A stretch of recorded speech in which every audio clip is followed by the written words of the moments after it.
New at 10, we're hearing from one of the people who helped Gribben in the moments right after that attack. Two doctors who were at the same beach jumped into action once they realized what was happening. WVTM 13's Jarvis Robertson live and local after speaking with the Orange Beach doctor who says it was truly a miracle they were able to help.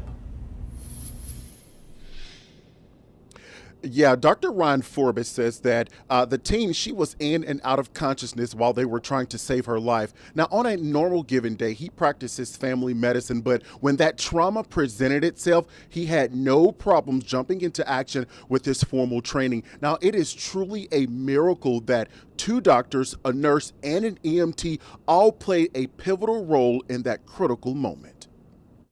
We take a vacation down to Rosemary with our families each year. Dr. Ryan Forbes says he was boogie boarding with his son in the ocean and all of a sudden heard a commotion about 30 yards away from them and saw people quickly getting out of the water. And as I was running up to the shore and I looked to my left and we saw blood in the water. One of his best friends, who is also a doctor, was there with his family too.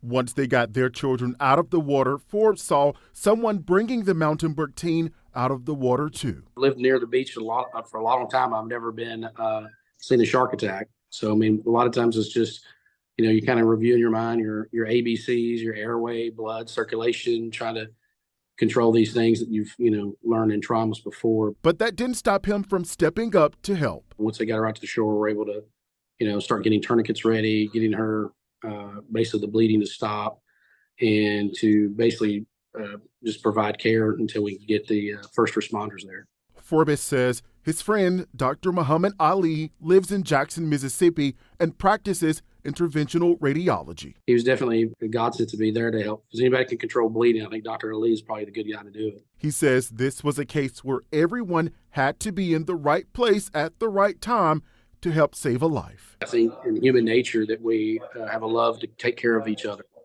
And I think that bound thing, and to be honest with you, I think it was maybe God a little bit looking out for us, because, how often are you going to have a trauma nurse, an interventional radiologist, a family doctor, and even though we had an anesthesiologist there in case we needed an airway, we had kind of a ready trauma team ready that just happened to be there. Now, Dr. Forbes said he did have a chance to speak with the teen's family. He wishes them well on their recovery. Reporting live in the Magic City tonight, I'm Jarvis Robertson, WVTM 13.